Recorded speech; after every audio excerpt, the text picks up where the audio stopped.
Can't spend your 20s having a hoe phase and expect that there will be good men waiting for you when you're done. We live in this culture that celebrates women putting off commitment until later. Like, your 20s are meant to be sleeping around and partying. Average age of settling down, getting married, having kids, those are all becoming later and later. Women who get married young, have kids, they're told that they're naive, that they're missing out, that they're like wasting time. You need to live for yourself first. All those like catchphrases that we use. A lot of women listen and they go through these phases during their 20s, but then the narrative shifts when they hit their 30s and they look around and they're like, wait, where are all the good men? Like, you just can't find a good man. The dating scene is horrible. You hear women complaining about that all the time, and nobody wants to be honest about that phenomenon and what just happened. The dating pool isn't static. It doesn't just stay the same. People form relationships, people get married, people have families, and they get out of there. Men who are stable and intentional and want something serious, they're not just like in this untouched pool waiting. A noticeable shift has taken place in the dating world, and some women in their 30s are beginning to realize the landscape isn't what it used to be.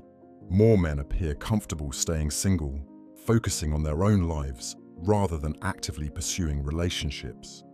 That change has surprised women who assumed things would always stay the same. Priorities evolve, and so do the choices men make. For many men, peace has become more valuable than chasing attention.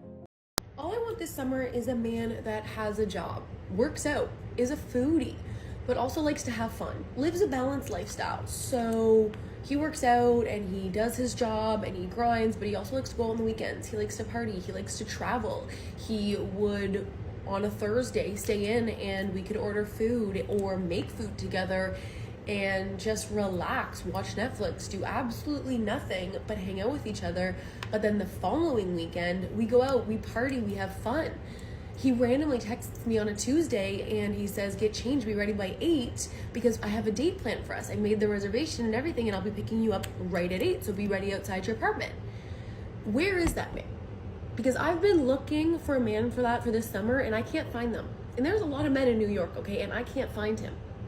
But I also want him to look at me every single day and think that he won the lottery with me. So let's add that in there. Over the past few years, many men have started viewing relationships through a different lens. Instead of chasing attention, they're looking for peace, consistency, and genuine partnership. That doesn't signal a loss of hope. It shows they've become much more intentional about who they choose to build a future with. All right, I don't think people talk enough about this. Being in my 30s and being single and not having that significant other can be exceptionally lonely, especially when big life events happen and you don't have that person that you can just share that with. You don't have that person that's going to be your biggest cheerleader, be your support system. You have to do that for yourself. And yes, there is so much power in that, and you grow so much as a person doing that for yourself. However, no one talks about the loneliness that comes with that, and you just sometimes want someone to say it's going to be okay. And yes, I have friends, and yes, we have friends that we can call and be that, but it's not the same. Anyone else agree? Anyone else agree that's not quite? Loneliness isn't something that usually appears overnight. It's often the result of years of decisions, priorities, and changing circumstances. That isn't unique to one gender. It's simply part of life. Eventually, everyone has to live with the path they chose. Accountability is uncomfortable, but it's often where growth begins. I'm convinced that the more educated you get, the harder it is to date. And this is why. I have a lot of high standards for myself mentally, emotionally, financially, which is why I decided to go into the career that I'm going into. And because of that, I have high expectations for the person I date, meaning I want them to have similar goals and ambition as I do. Unfortunately, there are not that many men who have that similar ambition or similar goal. And especially in Las Vegas, it is just so hard to date here.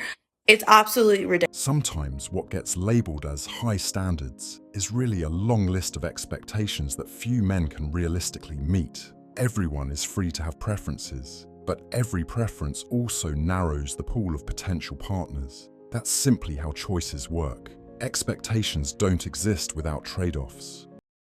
Tell y'all something. Being disgustingly educated is on my list of things to do. I have 2 degrees, 1 more in counting, plus other things, right? Okay, cool. When I tell y'all, sometimes I sit here and think, I'm like, I have 2 degrees. Why would I ever do that? I have 2 degrees. Why would you ever? You know what I mean? Like, I literally just sit there like, baby, I am educated, active, beautiful, most importantly, a child of God. Why would I ever? I don't know how to finish the sentence, because why would I ever? Yeah, no. When I say the standards, yeah, and they only getting... Women today have more educational and career opportunities than ever before, but financial stress has also become more common. Debt, rising living costs, and complicated personal circumstances affect people from every background. Those realities naturally influence dating decisions. Practical concerns often matter just as much as emotional ones. Kind of single. Kind of single? Yes. What does that mean? I recently broke up with someone Oh, I'm sorry. Well, why?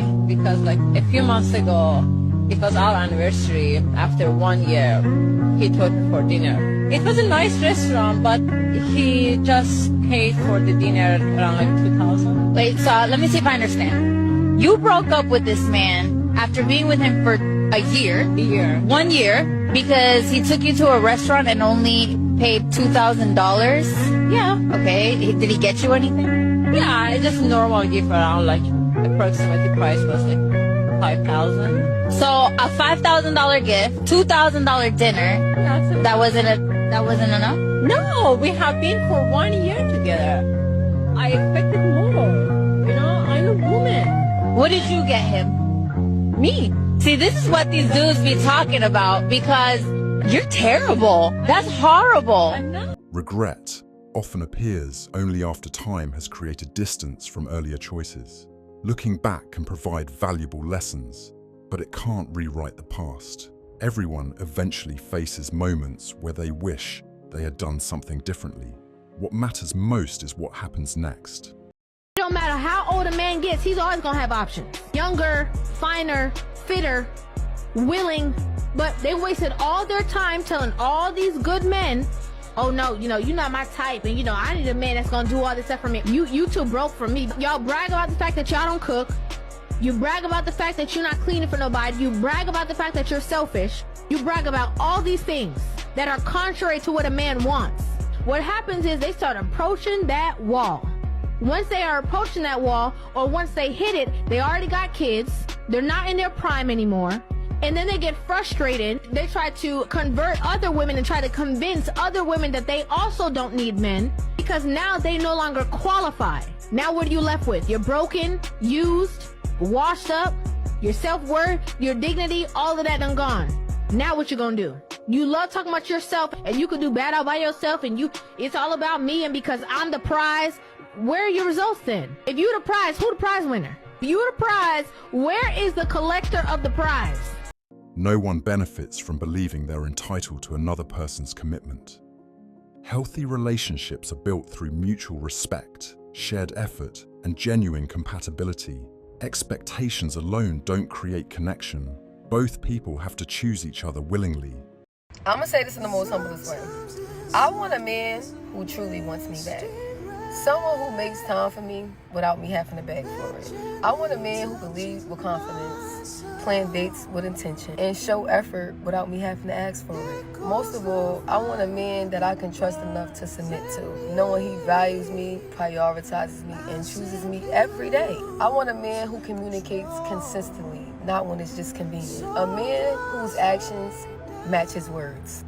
A man who never leaves me questioning where I stand. I want a partner who brings peace, not confusion. Effort, not excuses. Consistency, not uncertainty. I want a man who sees my heart and handle it with care. Someone who doesn't make me compete for their attention or question my worth. A man that understands loyalty isn't about just staying. It's about showing up, being present, protecting what we've built together. I don't need perfection. I need honesty, respect, accountability. A man who's just as intentional about building with me just as I am as building with him. Because even after everything I've been through, I've learned that peace feels better than potential, and being chosen feels better than being promised. Men naturally want companionship, but companionship alone isn't enough to sustain a healthy relationship.